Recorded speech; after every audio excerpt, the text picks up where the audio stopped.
and welcome to another session on spectrum. So today we will begin the poem Death Fugue.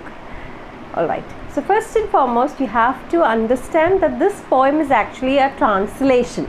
It was translated by Christopher Middleton into English, that is. This is basically a German poem, and I shall send you the link in the description box below, and you can just click on it to watch or to hear this poem recited in German, probably by Paul Celan himself. So you can just listen to it so you will understand. Now this is translated one and the translation, English translation, was done by Christopher Middleton. Okay, so we had discussed in the last class, we discussed the Holocaust in general. I told you of the horrors of Holocaust, the terrible, horrifying ways in which the Jews were subject or killed. They were killed as though they were parasites.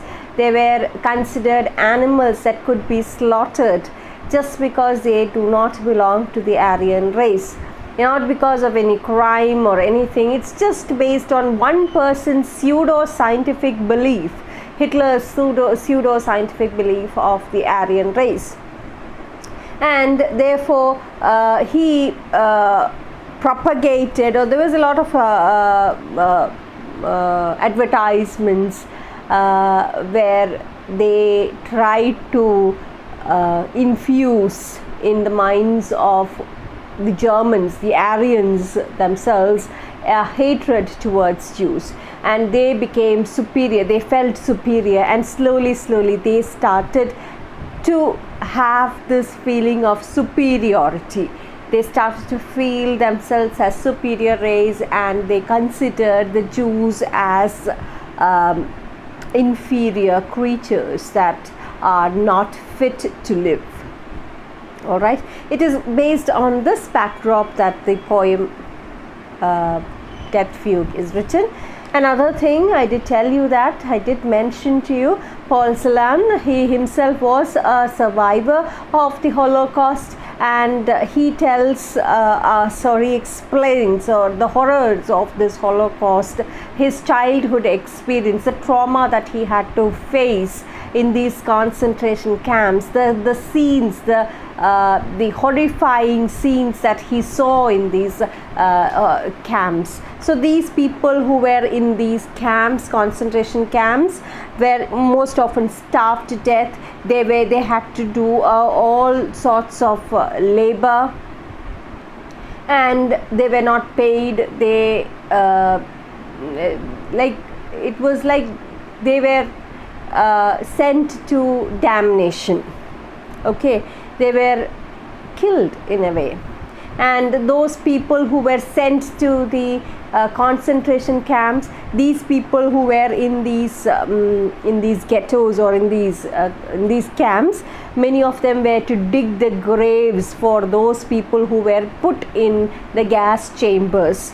The gas chambers are the places where they would be killed, the Jews would be killed, and to dig their graves, these Jews themselves, these people who were put in the concentration camp, they were to dig the graves for these people who were killed in the gas chambers.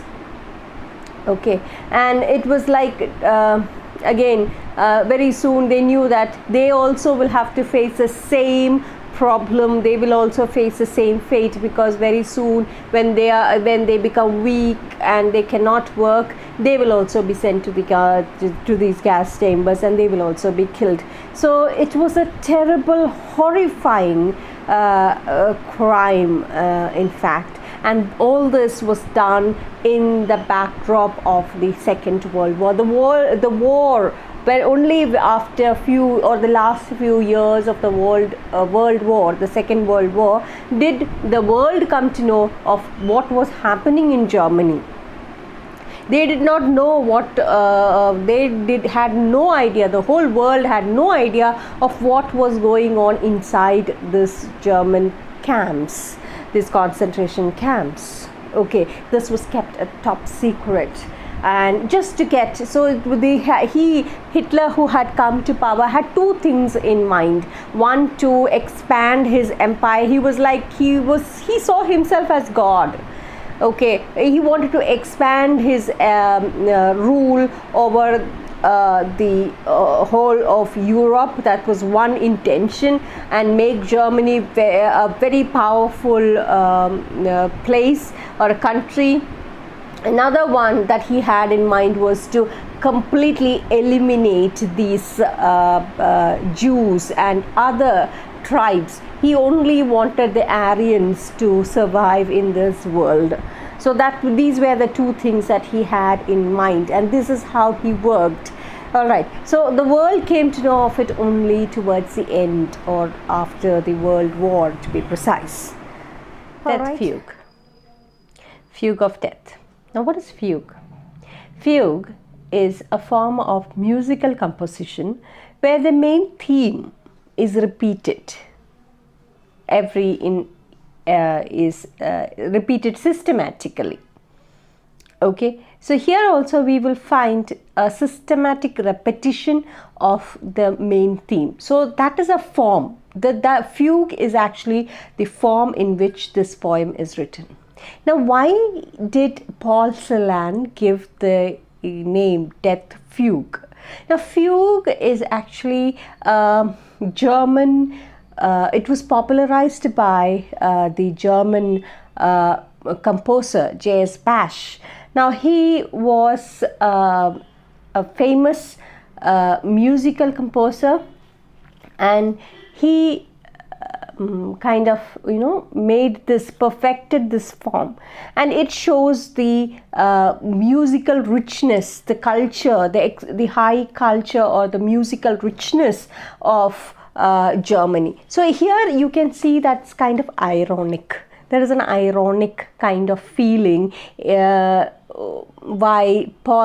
Celan choose this high culture of Germany to portray what these people were actually doing in the shadow of the war.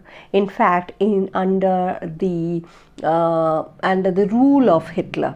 So Germany, which used to be rich in culture, Germany which used to be extremely powerful, at the same time very rich in its literature, in its musical composition in the past. Germany enjoyed a very rich culture in the past, which is disrupted by this horrible man, by Hitler, that is. So Hitler, when he came to power and when he started murdering millions of Jews, Celan uses this rich culture of Germany to portray the dark side of Germany under the German, or under Hitler's rule, under the Nazi regime. Okay, so that is death fugue here. Okay, so fugue, what is fugue? Fugue is actually a musical composition which is perfected by Bach, a very famous composer of Germany, say 100 years before Nazi regime. And this death fugue, as we move on, we will find that this music, this death fugue, is actually another kind of music which was forced by the by the guards, or the people, the guards in the concentration camp. They forced the people to play this music, or the Jews, not people, the Jews, to play this music while others dug the grave for burying the dead bodies of the Jews that were put in the gas chambers. So it comes like a background music also. There is the title of the poem refers to the music played by some of the Jews while they carried out forced labor. Now, what was this forced labor? It was about digging the graves. It was a big, they dug massive graves. Of course, there were other labors also, other forced labors also, but here mostly it was about digging large graves, massive graves, to bury. So many people were killed. Okay, see, under Hitler, millions of people, millions of Jews were killed. Millions, I mean, not I'm not exaggerating the number here. Millions of Jews were killed. Millions of Jews, gypsies, and those people who were not fit to be considered a part of the Aryan supreme race were all just eliminated. They were killed. They were sent to the gas chambers and they were killed.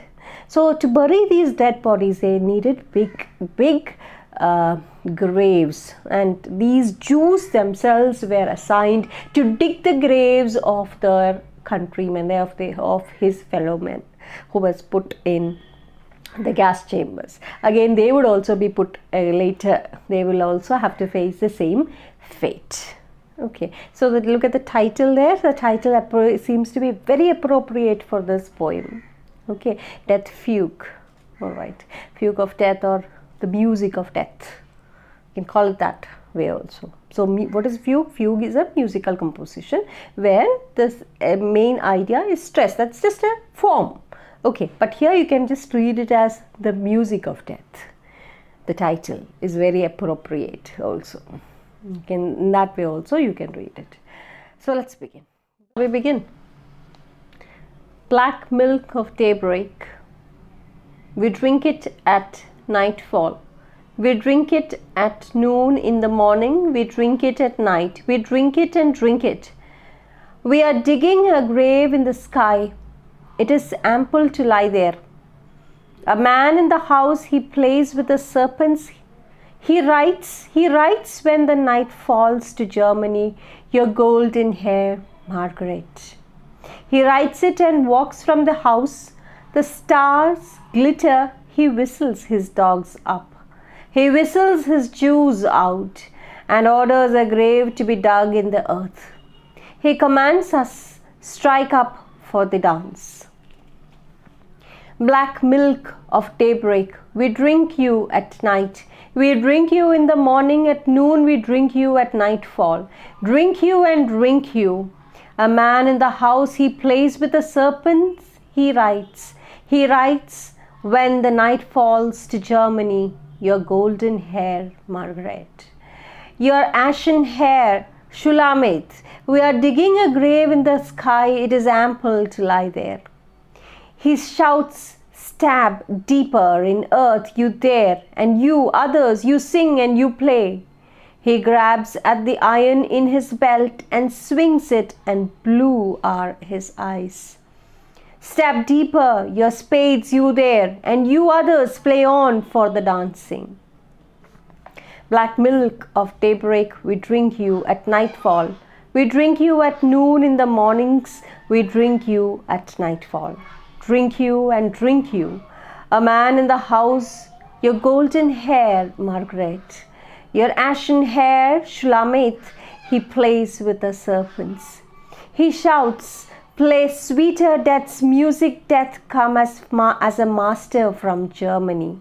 He shouts, struck darker and strings, and as smoke you shall climb to the sky. Then you will have a grave in the clouds. It is ample to lie there.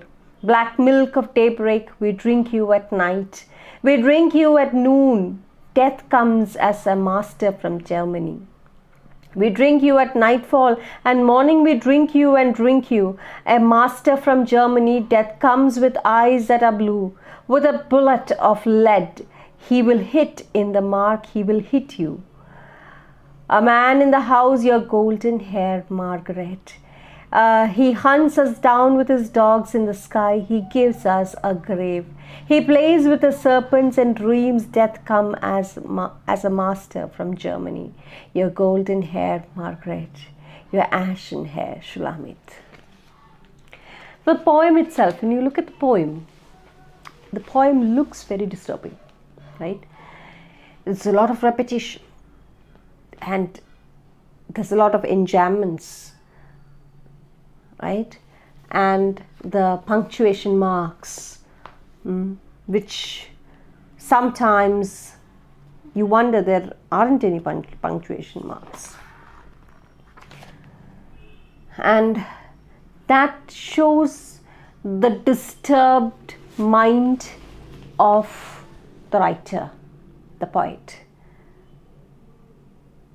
And if you look at the structure of the poem also, there's a lot of disturbance, there's a lot of not confusion, agony and fear in the poem. As so it is of a kind of death's note. You would find that such type of feeling, very sinister feeling in the poem. You can smell death in the poem itself. Now let's begin slowly. Black milk of daybreak, we drink it. Now if you look at the repetition, the main theme of the poem or the main theme or main idea is repeated in every stanza. This kind of musical composition is referred to as fugue, okay, where the main idea or phrase, even in a musical composition, that tune or the main idea, main phrase or note is repeated systematically. Likewise, you will find that it is repeated here also systematically. We drink it at noon, in the morning, we drink it at night, we drink it and drink it. A man in the house, he plays with the serpents he writes when the night falls to Germany, your golden hair, Margaret. That is again and again repeated everywhere. Till the end of the poem, you will find a repetition. Your golden hair, Margaret, your ashen hair, Shulamit. Now the poem ends with two phrases, very disturbing two phrases. It is a reference to Margaret and Shulamit. Now these two are characters, literary characters. One from the German literary or the German rich literature, that is Margaret, and the other from the Hebrew, that is the Old Testament in the Bible, or the Hebrews, which the Christians call it as the Old Testament, Shulamit. All right, the princess Shulamit. So here you have it ends there. It ends again in a very disturbing manner. All right, so let's begin to analyze bit by bit. Okay, so black milk of daybreak, we drink it at nightfall, we drink it at noon, in the morning we drink it, in the morning we drink it, at night we drink it and drink it. We are digging a grave in the sky, it is ample to lie there. So we will just analyze up to that, and the rest of it also we shall, if time permits, we shall. So the speaker of this poem are Jewish prisoners. Okay, so the whole poem, I'll just give a gist of the poem and then we will move on. So they are the Jewish prisoners that are being spoken about, and the word black milk is used as a symbol here. It is a symbol, it stands as a symbol. And this, what is the symbol here? It is the symbol of unnourishing life or dirty condition of living in a concentration camp. They drink this toxic brew, that is, they drink this sort of black milk all day long. They drink it in the morning, they drink it at night, they drink it in the evening, we drink it and drink it. That's what they say. So they are forced, that repetition shows that they are forced to drink it. They have no other choice but to drink this toxic thing that is given to them. They also dig massive graves under the orders of the Nazi guards. That's what they say.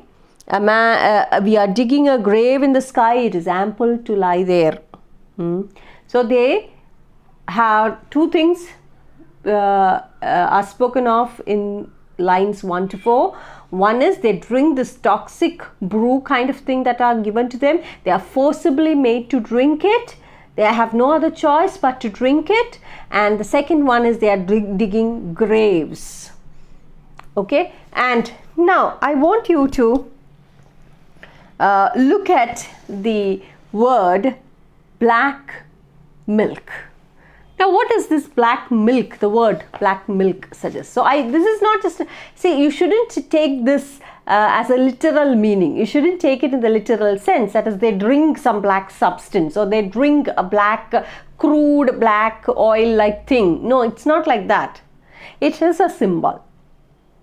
Okay, it stands as a metaphor to something. It stands as a major or big symbol for something. And so let's break this word down. Black milk. What is the color of milk? First of all, the color of milk is white, right? So milk is always associated with white color. Milk is associated with auspicious things. Milk is associated with something nice, nourishment, mother, feeling that a child gets from the mother. So many references, or so many interpretations. Nourishment, it refers to happiness, auspicious things. It refers to golden days. When there is a lot of milk, that means it is prosperous. There's a lot of that town itself, and like for instance, if that place is you must have heard of the phrase milk and honey. The land is the promised land. The Christians would be knowing it. In the Old Testament, it is written that the Jews were promised a land, a paradise, where there is milk and honey, the land of milk and honey. So there is a reference to this also. But here it is used in an ironic way. It is not the milk, that is the white color nourishment that one gets from milk, but rather it is black milk. They are forced to drink black milk. So just to picturize, I want you to just picturize or think, bear in mind, a group of Jewish prisoners. They are caught and they are put in the concentration camp. They are forced to work. There is nothing to eat. They are forced to starvation. They will be killed. Once they are weak, they cannot work, they'll be just eliminated, because the only thing that the Nazis have in mind is to eliminate all those who are not, or those who don't belong to the Aryan race. All the Jews are to be considered fit only for elimination. So they are here. They are those people put in the concentration camps or ghettos or these places, the concentration camps. They are just being survived, or they are surviving, or they are let to live only to do forced labor.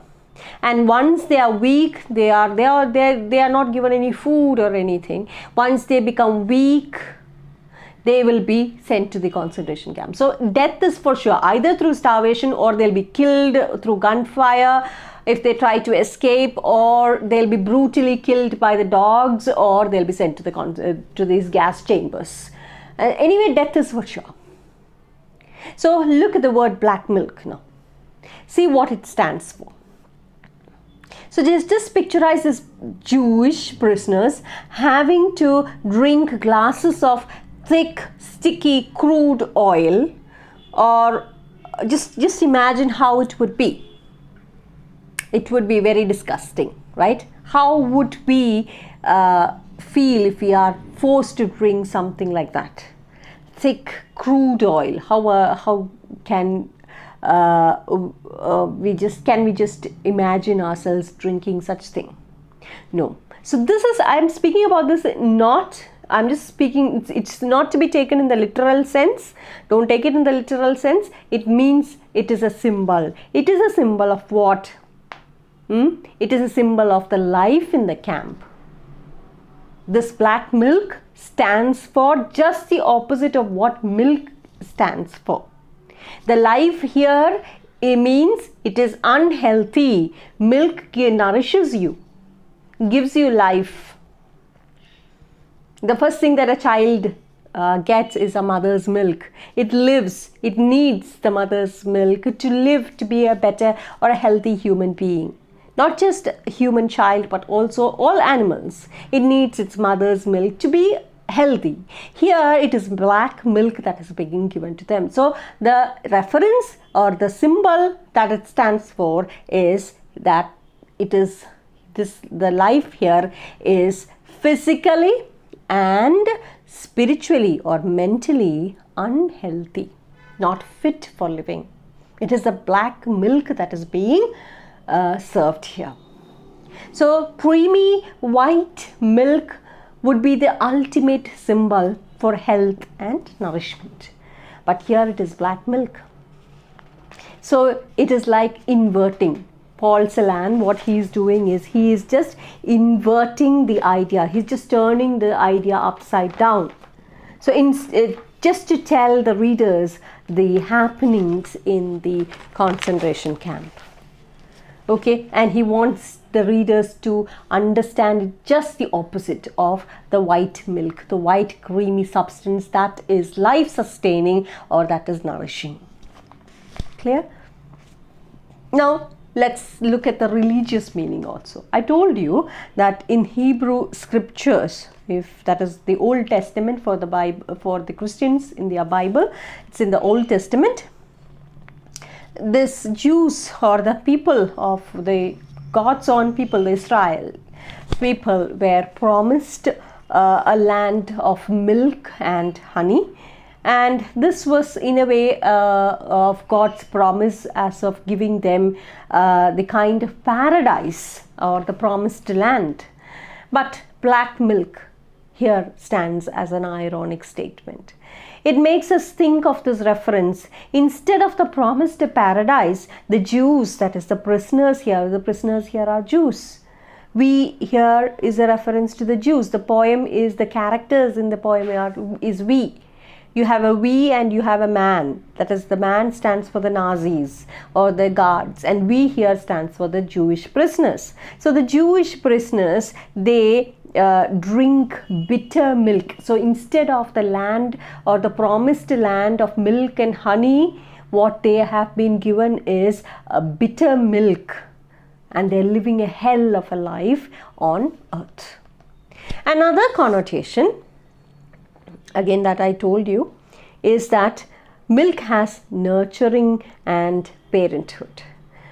Okay, the Jews in the camp are not being nurtured. As I told you, a mother nurtures the child, makes a mother's milk makes the child healthy, and he can fight any sort of disease, or he is physically and mentally healthy. But here it is a reference to the Jews as abandoned or orphaned by its own father, its own mother or father. And the land is Germany. Germany has orphaned these people. They are now homeless, orphaned children of Germany. So here the motherhood or the parenthood is that of Germany. Germany being the father figure or the mother figure, preferably the mother figure, who should be nurturing them, who should be taking care of its children, have orphaned these children, and they are now living a life of terrible disaster. So black milk symbolizes the unwholesome and bitter quality of the camp experiences. So in Hebrew scriptures, which mentions the land of milk and honey, but in the poem, it is nothing like that. It is nothing but the hellish life the terrible undernourishment that these people had to undergo, the Jews had to undergo in the hands of the Nazis. So that is with the lines 1 to 3, and we'll just quickly discuss line 4 also, and then in the next class we shall discuss 5 to 7. So this the fourth line, look at the fourth line. We are digging a grave in the sky, it is ample to lie there. We are digging a grave in the sky, it is ample to lie there. So the speaker here, again the speaker in the poem is we, the Jews. The Jews, what they are doing there, what are they doing? They are to carry out forced labor. They have to work. They are forcibly. They are like slaves. Okay, they are like slaves. In the past, we had slavery, so they are like slaves. They are just taken away and they are starved to death. And till they work, they are not given any nourishment. They are undernourished, and when they die, they just die. They rot and they die. Okay, so they dig graves where these the job or the labor that these Jews are doing, they are to dig graves. And to dig graves for whom? To dig graves to bury the dead bodies of those Jews or the gypsies or the ones who are considered unfit, undesirable. That's the word that is used even in your history text. If you look at it, the word used is by Hitler is undesirable people. Undesirable means the ones who do not belong to the Aryan race. So they will all be sent to the gas chambers. So these people, the ones who are remains or the ones who are not killed, are only put there to they are made or allowed to exist only to dig graves for whom? For these people, these Jews that are killed in the gas chambers. So, and what the Nazis would do is, they would dump all these dead bodies into these big graves that are huge graves, massive graves that are dug, and they are just unceremoniously dumped. No prayer, nothing at all. They just dumped unceremoniously. Likewise, in our pandemic also something similar to it, right? The people who died, they don't even get the last rites, right? They are just, if you have heard of what had happened or what happened in America, a big place has been assigned and they dig huge graves and the bodies are just dumped there without any proper or ceremonious burial. The last rites are not performed. No, right? So but then this is the pandemic. This is because of the pandemic.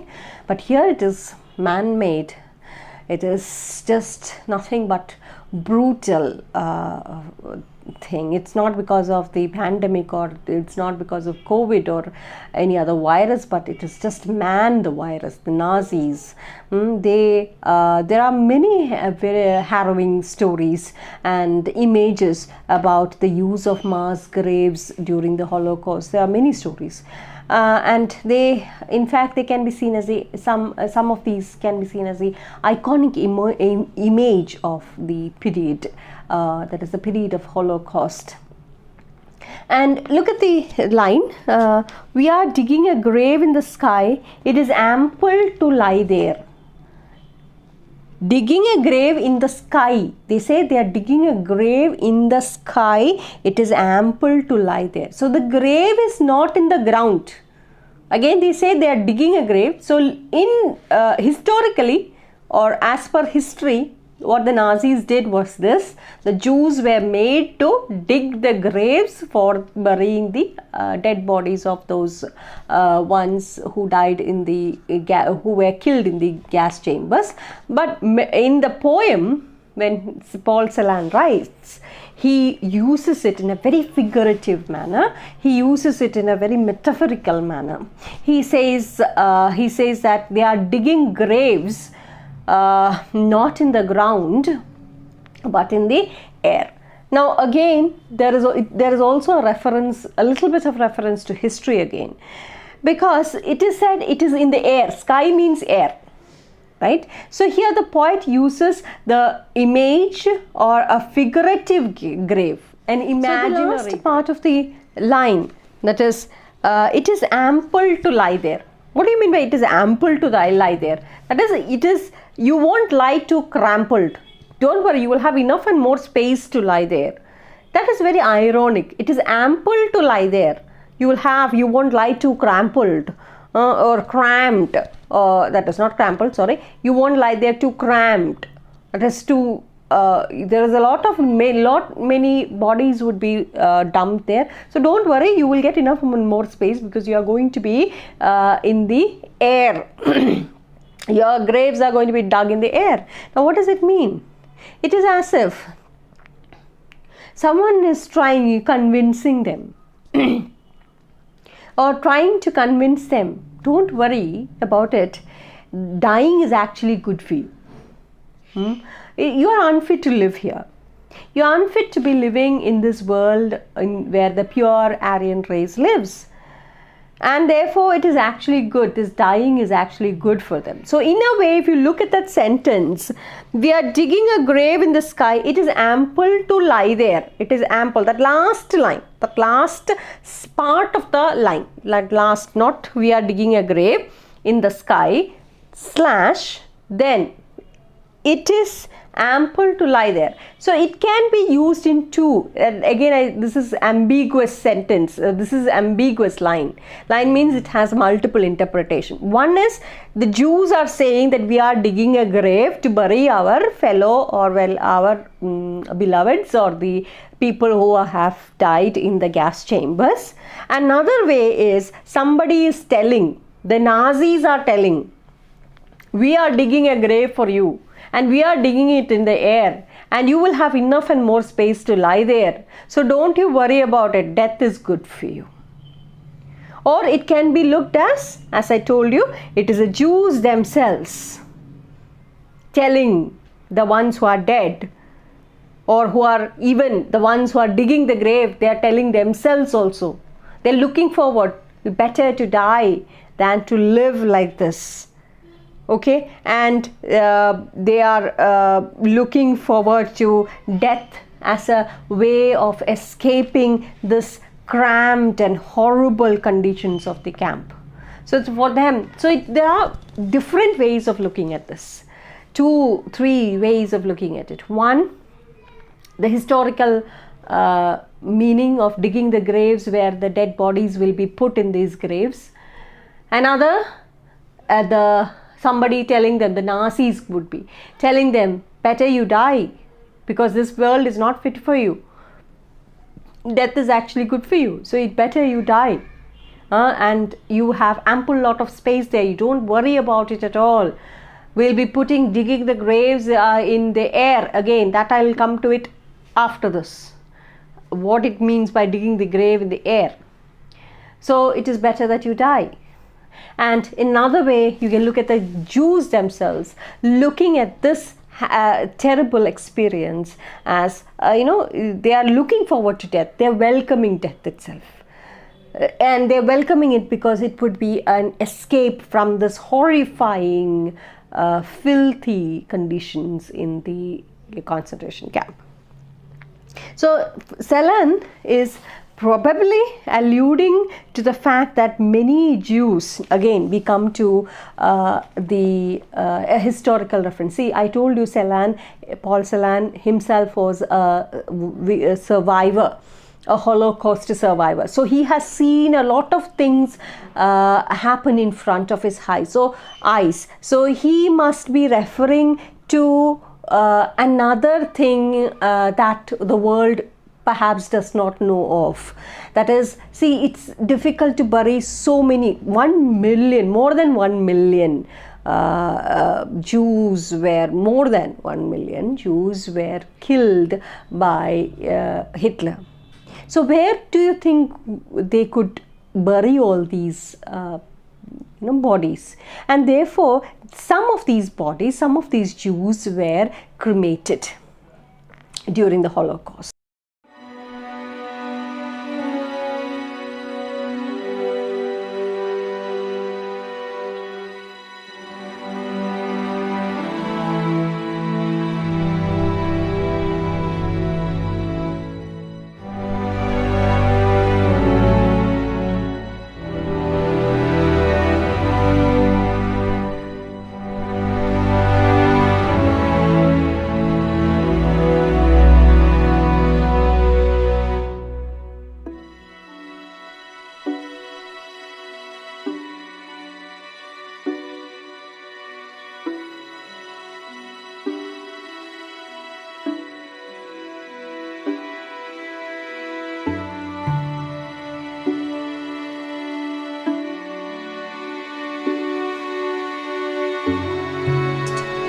Okay, and especially the ones who were in the or who were killed in the infamous gas chambers. So these people were cremated, they were burnt.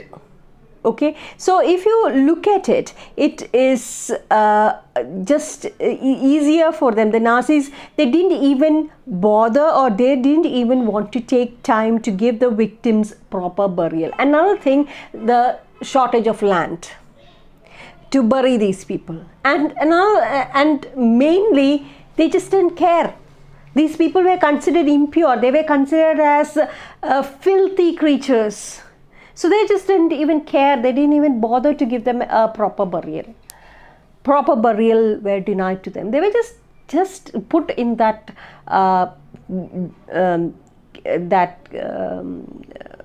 place, that the graves that they were dug, that were dug, and this massive huge graves, these bodies were dumped in it, and they were set ablaze, or they were just set fire to it, and they were burnt. These bodies were burnt. So it was more convenient for them to burn these bodies either in these newly dug graves. They would just set it, or set a place, or they would just burn it in these graves, or they would burn them in the huge crematoriums. Okay, so in this sense, the victims, if you look at the word now, look at that sentence now. We are digging a grave in the sky, it is ample to lie there. Now just try to understand what it means. If their bodies are burnt, if they are cremated, then where is their grave? The grave is in the air, right? The ash, it rises, right? So in this sense, the victims had their graves in the air. Once the body is burnt, where do you have the grave? The grave is the air itself. The sky is the grave. Right, the ashes, the fire, the fumes, they go up into the sky. So in that way, if you look at it, the victims have their graves in the sky. So when you look at this poem, you will have to base it on history as well as the metaphorical or the figurative way in which Paul Celan tries to